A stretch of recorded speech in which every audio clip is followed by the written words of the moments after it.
Olá, graça e paz, tudo bem com você, com sua família? Comigo está tudo maravilhosamente bem.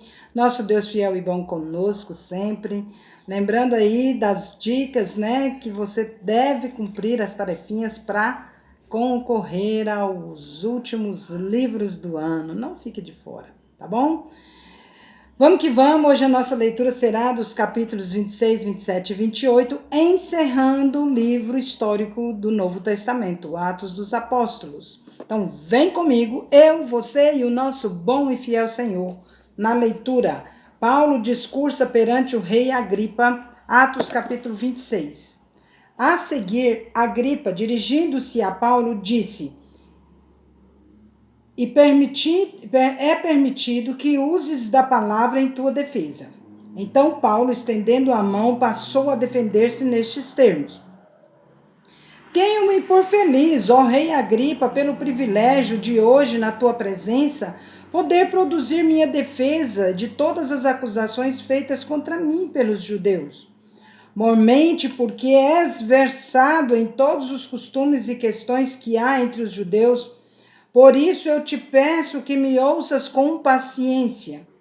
Quanto à minha vida desde a mocidade, como decorreu desde o princípio entre o meu povo e em Jerusalém, todos os judeus a conhecem.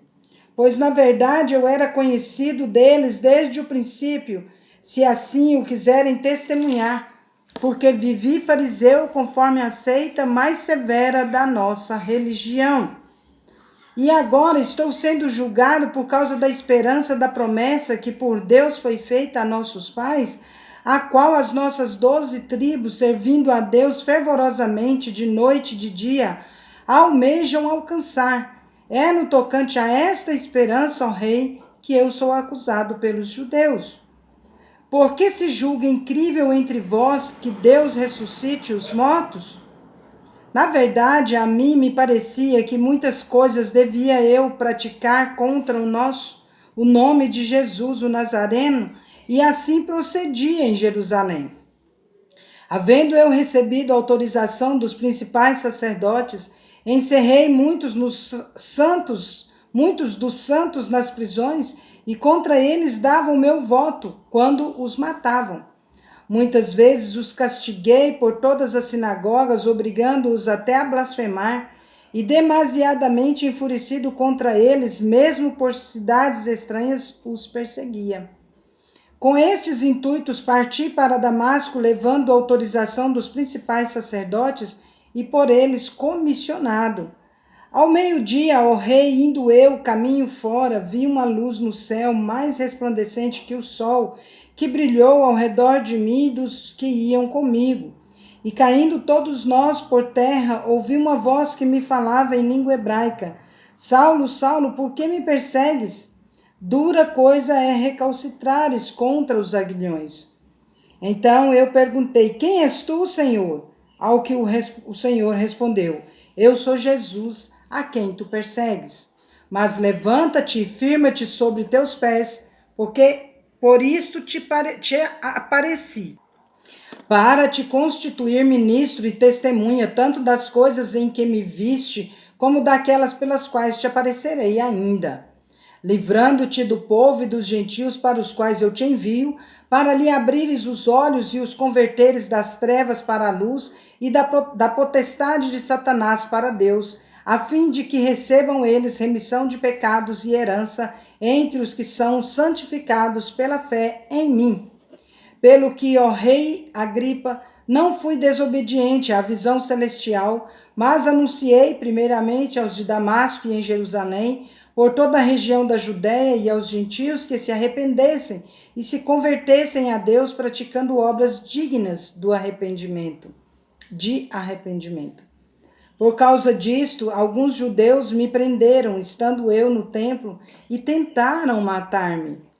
Mas, alcançando o socorro de Deus, permaneço até o dia de hoje dando testemunho, tanto a pequenos como a grandes, nada dizendo senão o que os profetas e Moisés disseram haver de acontecer. Isto é, que o Cristo devia padecer e, sendo o primeiro da ressurreição dos mortos, anunciaria a luz ao povo e aos gentios. Paulo é interrompido por Festo. Dizendo ele estas coisas em sua defesa, Festo o interrompeu em alta voz. Estás louco, Paulo? As muitas letras te fizeram delirar? Paulo, porém, respondeu, não estou louco, ó excelentíssimo Festo. Pelo contrário, digo palavras de verdade e de bom senso, porque tudo isso é do conhecimento do rei, a quem me dirijo com franqueza, pois estou persuadido de que nenhuma destas coisas lhe é oculta, porquanto nada se passou em algum lugar escondido. Acreditas, ó rei Agripa, nos profetas? Bem sei que acreditas. Então Agripa se dirigiu a Paulo e disse, por pouco me persuades a me fazer cristão.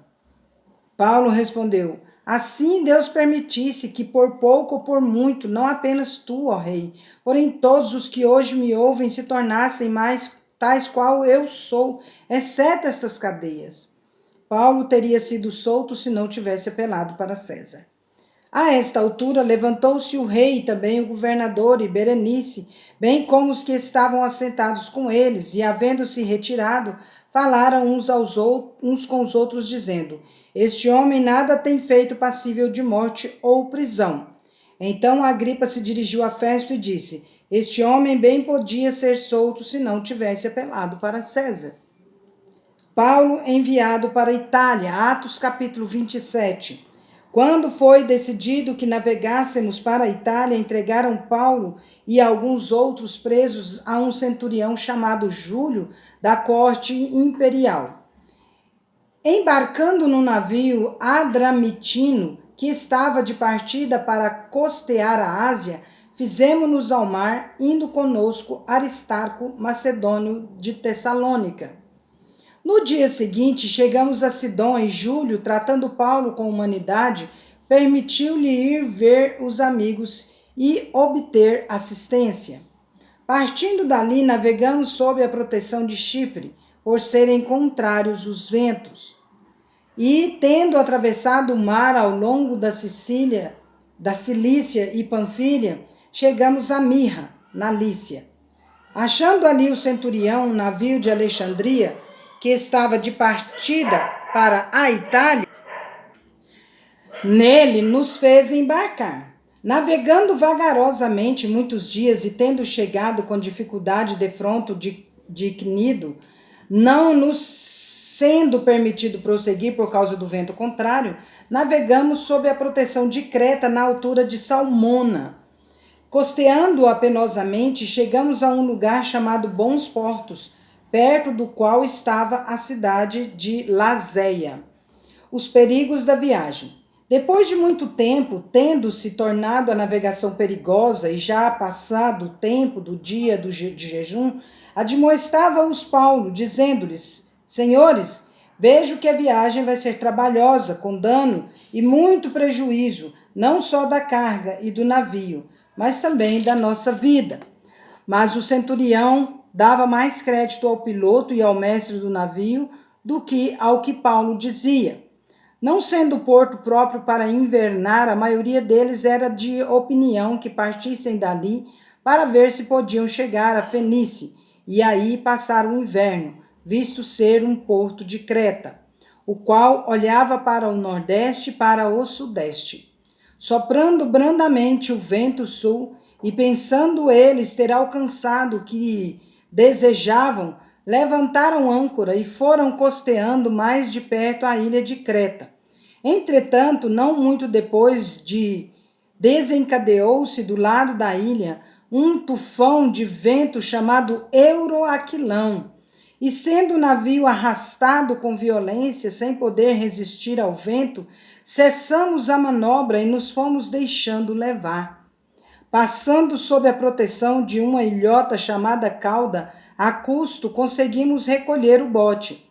E levantando este, usaram de todos os meios para cingir o navio, e temendo que dessem na Sirte, arriaram os aparelhos e foram ao léu. Açoitados severamente pela tormenta no dia seguinte, já aliviavam o navio.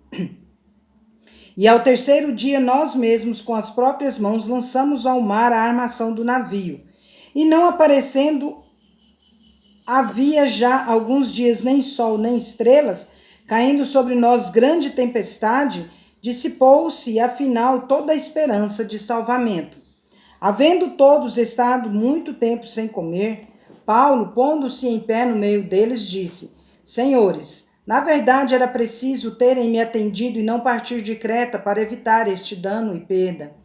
Mas já agora vos aconselho, bom ânimo, porque nenhuma vida se perderá de entre vós, mas somente o navio. Porque esta mesma noite um anjo de Deus, de quem eu sou e a quem sirvo, esteve comigo, dizendo: Paulo, não temas, é preciso que compareças perante César, e eis que Deus, por sua graça, te deu todos quantos navegam contigo.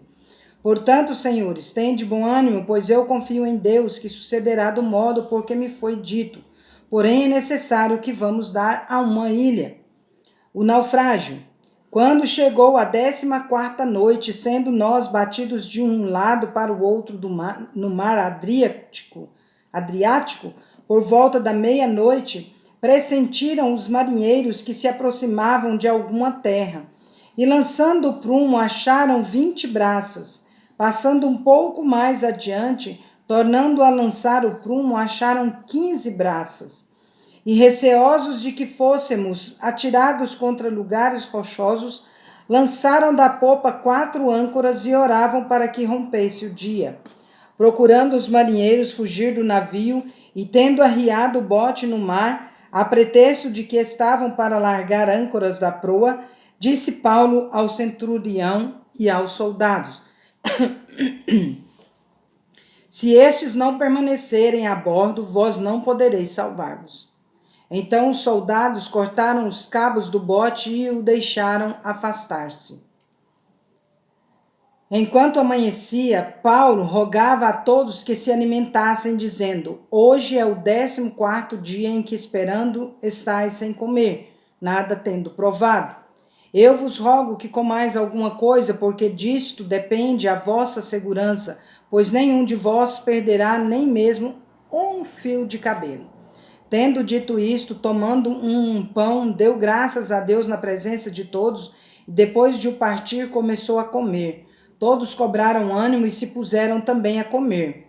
Estávamos no navio 276 pessoas ao todo. Refeitos com a comida, aliviaram o navio, lançando o trigo ao mar. Quando amanheceu, não reconheceram a terra, mas avistaram uma enseada onde havia praia. Então consultaram entre si se não podiam encalhar ali o navio. Levantando as âncoras, deixaram-no ir ao mar. Largaram também as amarras do leme e, alçando a vela de proa ao vento, dirigiram-se para a praia. Dando, porém, no lugar onde 2 correntes se encontravam, encalharam ali o navio. A proa encravou-se e ficou imóvel, mas a popa se abria pela violência do mar. O parecer dos soldados era que matassem os presos para que nenhum deles nadando fugisse. Mas o centurião, querendo salvar a Paulo, impediu-os de o fazer e ordenou que os que soubessem nadar fossem os primeiros a lançar-se ao mar e alcançar a terra, quanto aos demais que se salvassem uns em tábuas e outros em destroços do navio. E foi assim que todos se salvaram em terra. A ilha de Malta. Atos capítulo 28. Uma vez em terra, verificamos que a ilha se chamava Malta.